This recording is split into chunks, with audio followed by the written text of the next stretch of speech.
Hello students, session number 12 के बाद आपका स्वागत है सेशन नंबर 13 सुरूर। इस सेशन में हम कुछ न्यूमेरिकल प्रॉब्लम्स करेंगे related to the refraction. We will start today with exercise number 9.3। In this exercise there is a tank which is filled with water, so water will be of medium to the height of 12.5 centimeter. We have to find the apparent depth of a needle lying at the bottom. अगर वो bottom पे है, then scenario would be something like this.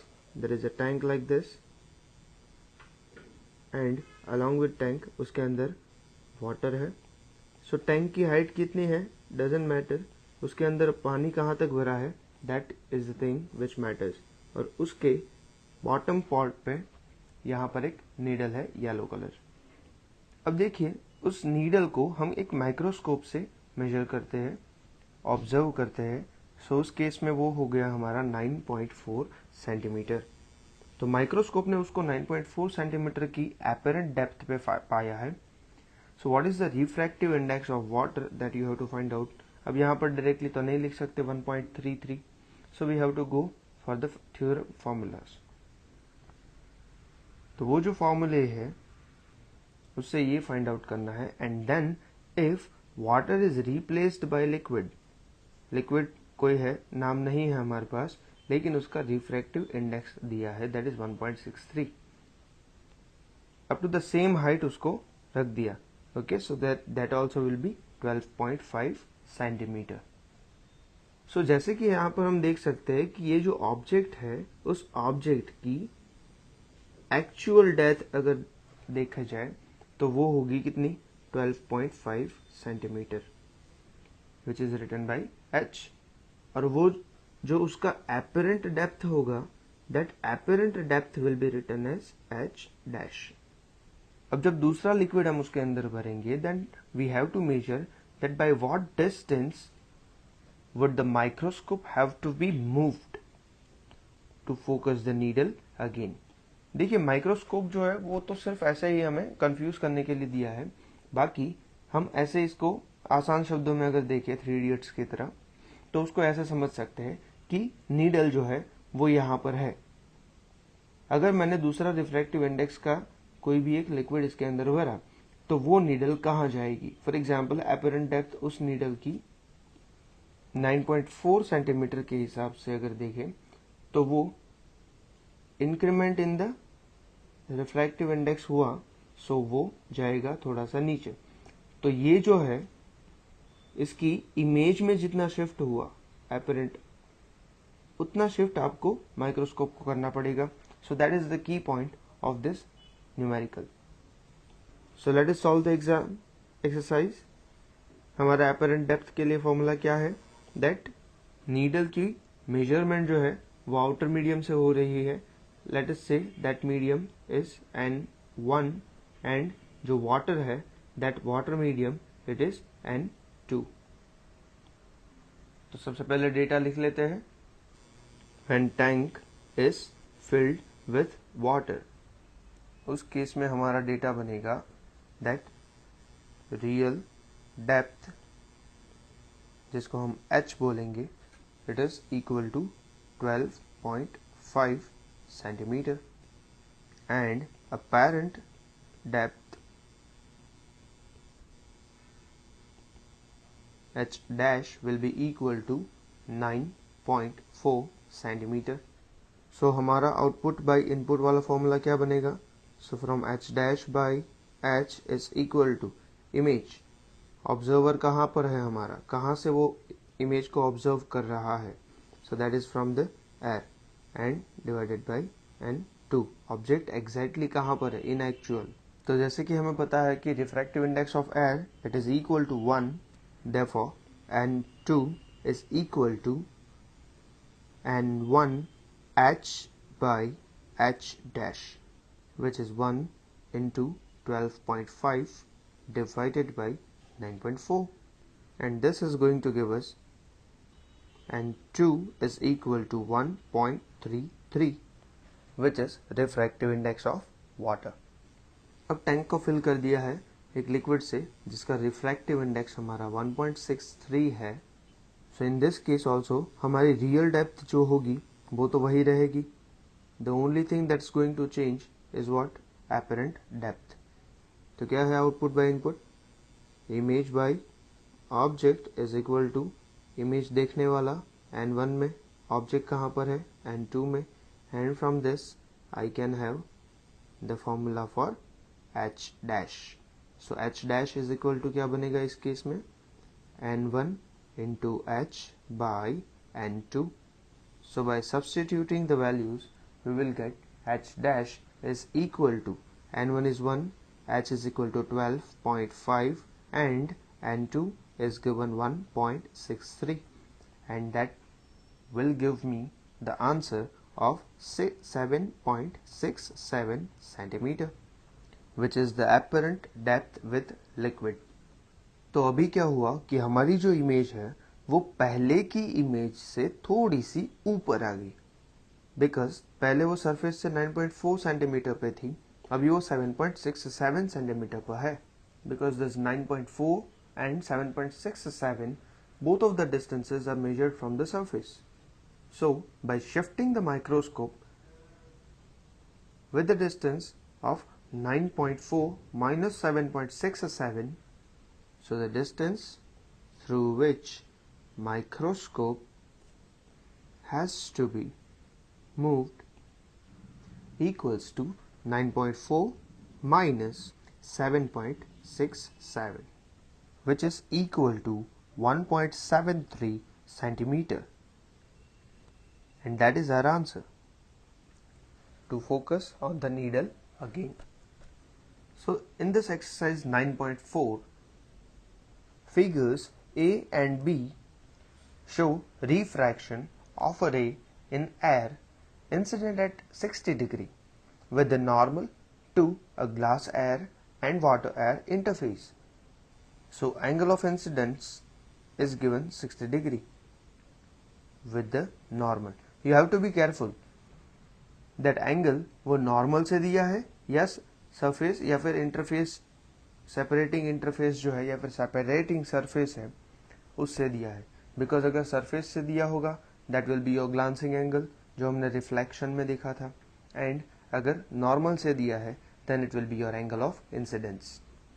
You can also find the deviation of each case, जैसे हमने last time किया था कि जिस डायरेक्शन में वो जाने वाला था वहां से कौन सी डायरेक्शन में वो शिफ्ट हुआ, that angular shift is called as deviation. तो ये हमें फाइंड आउट करना है glass air and water air के इंटरफेस पे, एंड आफ्टर दैट हमें एंगल ऑफ रिफ्रैक्शन भी फाइंड आउट करना है जब हमारा एंगल ऑफ इंसिडेंस वो 45 डिग्री होगा फ्रॉम द नॉर्मल, और जो मीडिया है वो वाटर एंड ग्लास है. तो बहुत ही इजी है, इसके लिए हमने डू इट योरसेल्फ सेक्शन भी एक डेडिकेट किया था. सो let us start. So let us consider the first case of glass air interface जिसमें एंगल ऑफ इंसिडेंस हमारा 60 डिग्री का है and that is in the air, और वहां से वो जा रहा है ग्लास में with angle of refraction 35 degree. देखो इसमें बात कुछ ये है कि ग्लास का एंड वाटर का रिफ्रैक्टिव इंडेक्स हमें नहीं दिया गया. सो इन दिस केस सबसे पहले हमें इन दोनों का रिफ्रैक्टिव इंडेक्स फाइंड आउट करने का है, and that is by using the Snell's law. Refractive index of glass with respect to air. देखिए यहाँ पर एयर ना लिखे विद रिस्पेक्ट टू तो भी चलेगा, बिकॉज एब्सोल्यूट वाला ही हो जाएगा, क्योंकि रिफ्रैक्टिव इंडेक्स ऑफ एयर कितना हो जाता है हमारा 1. तो that goes like refractive index of glass with respect to air which is equal to sine I1 by sine R1. या फिर टू मेक इट इजी हम उसको ऐसे भी लिख सकते हैं that n a sine I. Air का रिफ्रैक्टिव इंडेक्स और एयर के अंदर नॉर्मल के साथ जो एंगल बनाया है उस एंगल का sine is equal to glass का रिफ्रैक्टिव इंडेक्स और ग्लास के अंदर उसने जो एंगल बनाया है नॉर्मल के साथ वो. So it can be also written like this. So therefore NGA is equal to 0.8 8660 जो कि वैल्यू sin 60 की है, आप लोग चेक कर सकते हो from the log table.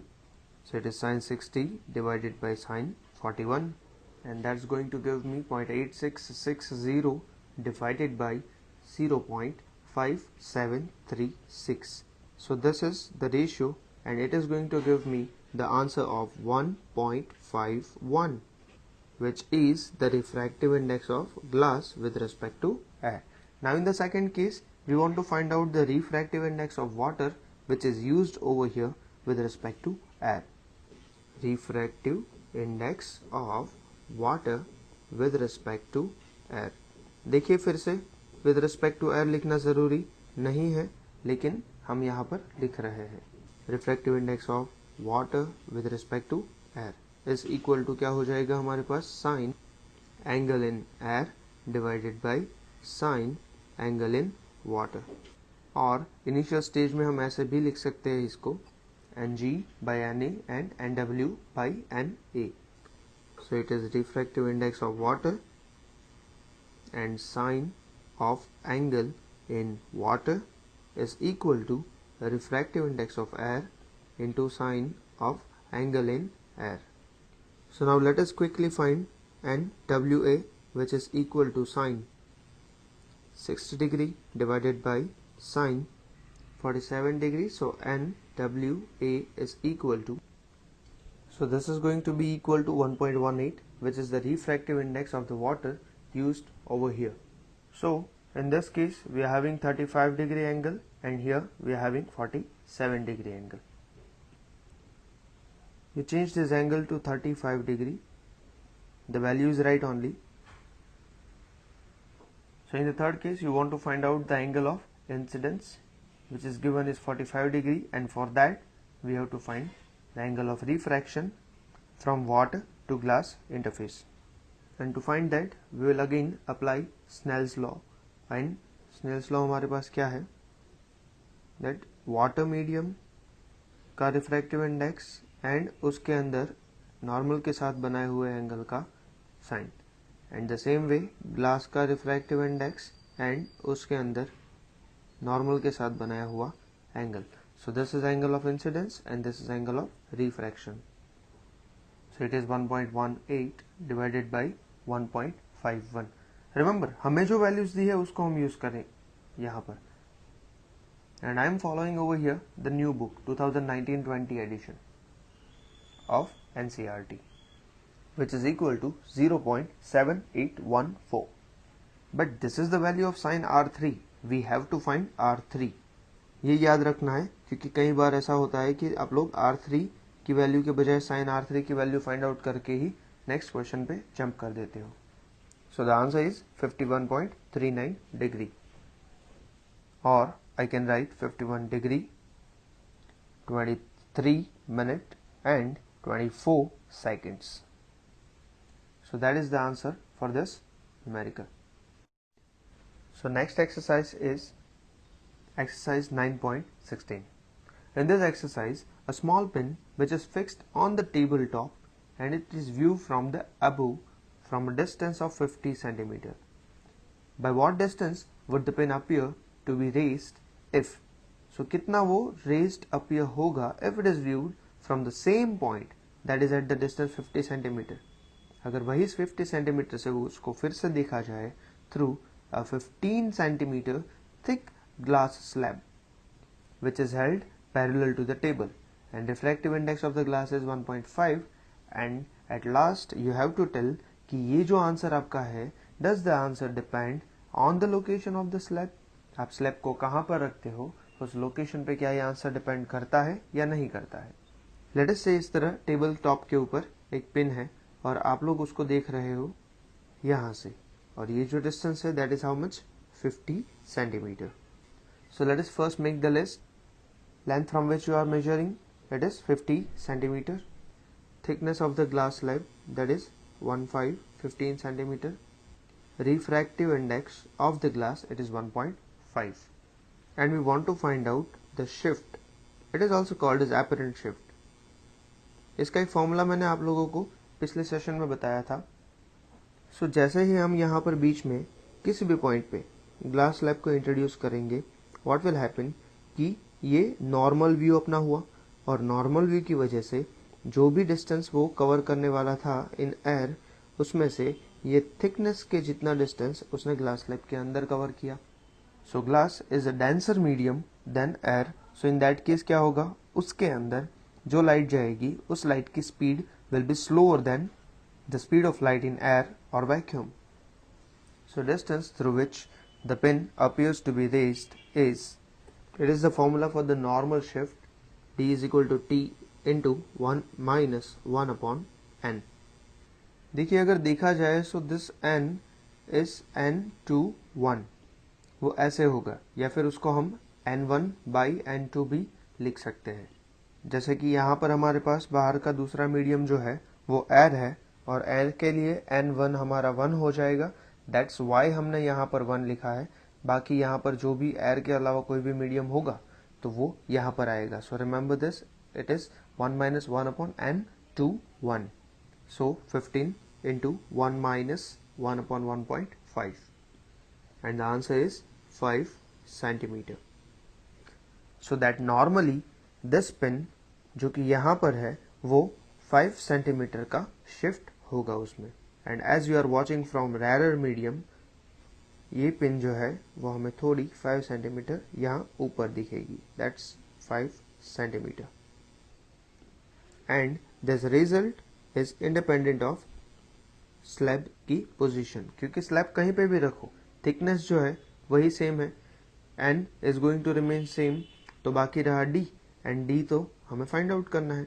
So as d depends upon thickness of the slab and refractive index of the two media, उसकी पोजीशन मैटर नहीं करेगी कि आप कहाँ पर रखते हो. इसे फाइंड आउट करने की एक अनदर मेथड भी है हमारे पास, and that another method is which, कि सबसे पहले हम इस पिन का अपरेंट डेप्थ फाइंड आउट कर लेंगे. तो वो क्या होगा कि अगर ये 15 सेंटीमीटर का हमारा जो ग्लास स्लैब है, उस 15 सेंटीमीटर के ग्लास स्लैब में हमें ये पिन यहाँ पर फॉर एग्जांपल रखी है, तो वो शिफ्ट होके कितना ऊपर आएगी जब हम उसको बाहर से देखेंगे, लाइक दिस. तो पहले उसकी जो अपरेंट डेप्थ थी वो 15 सेंटीमीटर थी, लेकिन अब उसकी ग्लास स्लैब रखने के बाद apparent depth change हो जाएगी, because it is not same as the real depth. In air it is same 15 centimeter. So कैसे find out करेंगे apparent depth को? h dash by h is equal to, हमारा observer कहाँ पर है n1 में, और image कहाँ पर है n2 में. Sorry, image नहीं, object कहाँ पर है n2 में. So this is what h dash is. पहले h 15 था, 1 and 1.5, और अभी वो हमें 10 सेंटीमीटर पे दिख रहा है instead of 15 centimetre. So the distance through which it appear to be raised is what, is equal to 15 था, 10 शिफ्ट हुआ, और शिफ्ट होके वो 10 पे आ गया. सो 15 minus 10 that is 5 centimetre will be the shift. तो ये जो ब्रैकेट हमने किया है, that bracket you have to write it over here, and then you will write the steps. दोनों मेथड्स को याद रखना है, एंड ये भी याद रखना है कि ये जो फॉर्मूला आपने यूज किया वो फॉर्मूला तभी यूज कर सकोगे जब आप नॉर्मली उसको देख रहे हो, मतलब कि सरफेस से 90 डिग्री पर. In the next session you have to come by memorising, और उसको अच्छे से देख लेना है ये भी. और लास्ट सेशन में हमने जो ऑप्टिकल फाइबर के लिए एक अलग से डायग्राम बनाया था, I और 90 माइनस R वाला, वो डायग्राम को अच्छे से करना है, बिकॉज उसके ऊपर से हम एक इम्पॉर्टेंट न्यूमेरिकल करने वाले हैं. So that's all for today. See you in the next session. Till then, take care of yourself.